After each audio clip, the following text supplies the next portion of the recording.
Hey everyone, it's Sen from RC, and welcome to an Ignis monster review. So today we're going to be looking at this bad boy right here, Ignis, who I believe is a pretty good support monster. I'm not going to lie to you, I don't dislike him. A lot of people do dislike him. I honestly don't think he's too bad. I'd even go as far as to say he's actually pretty good. So firstly, let's take a look at his skills. So we have these 4 skills are the ones that I run. I like to run Consume Virtue, just for the vulnerable, just a damage boost to your team, free damage boost. Through Fire and Flames, which is just a negative effects removal move. It's just a cleanse move that increases your team's damage, which is pretty powerful considering that other mythic cosmics have really high power stats, so a little damage boost goes a long way, definitely, with them. And I feel Ignis, with his incredible speed stat, like a speed stat of base, speed stat at rank 3, 8,330. That's, I believe, one of the highest speed stats in the game as of now, if not the highest. So he's really fast, and he can use that speed definitely to take advantage of these moves. Black Fire upon us, multiple enemies, it is a per move, positive effects removal for your team, or for the opposing team, which also applies fire weakness. So if you have a monster like Heis, you can pair him with Heis, and he can just go fire weakness, and then Heis can take advantage of that and hit really hard with fire weakness. And then we have Reborn through Hate, which is probably his best move, to be honest with you.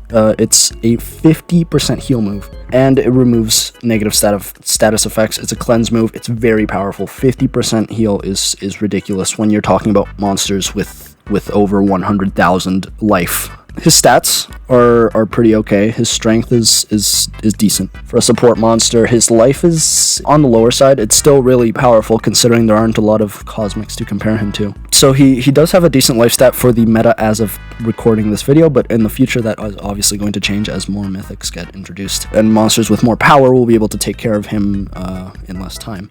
So that life stat is definitely going to be an issue as we move forward into the meta. But honestly, it's not too bad right now. His trait is pretty good. He gets immune to burning, which is fine. It's okay. It's nothing too great. He does get some immunity to control in immune to freeze. I'm not quite sure if this is AoE. I'm sure it's not. But he does get immune to freeze, so he does get some sort of control immunity there. And then rank 3, he does get immune to control as a status caster, which means that he's not going to be able to be controlled by sorry. Fuck. So rank 3, he does get immune to control, which means that he's not going to be able to be controlled by some of the bigger denying threats in the meta, the mythics. A lot of them won't be able to control him because they don't have a positive effects removal move. Some monsters of note would probably be guys like Siamis, or... No, just Siamis, actually. She's the only one with a per move right now.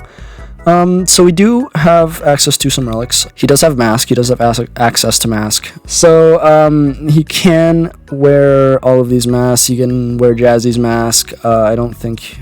If you're not running Hammerfall, this is not necessary. I would run Eeltron's Mask. Eeltron's Mask is infinitely better, seeing as he is going to be taking hits if he's not protected. And while he does have a higher life stat, he definitely will still be able to take a hit, so being able to deny after taking a hit is very valuable. So I would run Eeltron's Mask on him. I don't see any reason to run Jazzy's Mask. If you're not running Hammerfell at least, and even then, it's a little iffy. Hammerfell really is only there to make it so that you do have the possibility of winning a match if your teammates go down. I know it says deal heavy metal damage to one ally. That is a mistake. It is one enemy.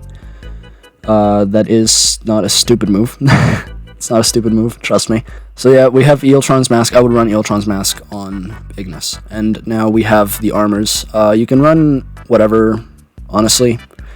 Neebo's armor is pretty okay. I would personally run Thades' armor, seeing as you will be able to deny further after being hit. So it does give him some denying capabilities on top of his supporting moves. It's not bad, not terrible relic slots. So for runes, seeing as he's just a basic support, 3-team speed is probably the way to go. You probably want to make him faster than your attacker so that he can cleanse, damage, boost, and then go for the attacking turn with your attacker. So he can damage boost, and then you can go and take advantage of it with your attacker. It really depends on your team structure. I would go 3-team speed since I'm pretty sure he will be faster than your attacker. But yeah, just if you're rooting him, make sure he's faster than your attacker. Make sure to make him as fast as possible, and make the rest of your team as fast as possible. So like 1 speed, 2-team speed, something like that. Just I need to reiterate this because it's very important. Make him faster than your attacker. It is imperative that you do. I want to take a look at his moves again, because he does have some high cooldowns on some of his moves, which makes him susceptible to CDA. Which is why Hammerfall is actually not that bad of a move to run. It only has 1 cooldown. His other 0 cooldown skill and his stamina 0 stamina skills, they're not too great. So if you're gonna run a move, one of these other moves, which would be fine, I would recommend Hammerfall. It's not a bad move to run. Malicious Communion is also one that I'd recommend. All of these aren't too bad, actually, and they do a bit of damage, so either any of these are viable to run depending on your situation. But this moveset is the one that I would recommend. And I know it does make him a bit susceptible to CDA, but if you have him behind some sort of protection like Daedalus's Mega Taunt, then I don't think that should be too big of an issue. You should still be able to get the cleanse and damage boost off. But yeah, I think that's more or less everything that I have to say about this Mr. Ignis fellow. So that's more or less it. He's not too bad. He's pretty decent. I would say he's pretty good. He's definitely a solid monster, especially because of his speed stat. His speed stat is really nutty. So yeah, if you like this video, leave a like and stay tuned for more. We'll be popping out these videos in the future. So yeah, this is Sen signing off. I'll see you guys in the next one. Laters.